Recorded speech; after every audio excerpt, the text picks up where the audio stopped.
Coming by for the white flag, Bryan Reffner. One more circuit of this 1.5-mile layout. There's a pass for third. Busch. This time, Hensley gets a little high. Kurt Busch takes over the spot. So the Chevrolet sweep may not occur for the top three positions. There you see the battle.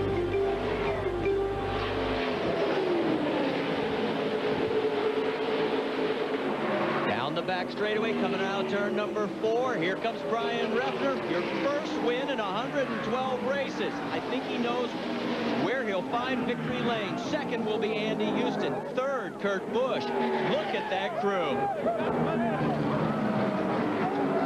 What a great result for Bryan Reffner and John Menard and this whole crew. They've worked very, very hard in the year 2000. And he absolutely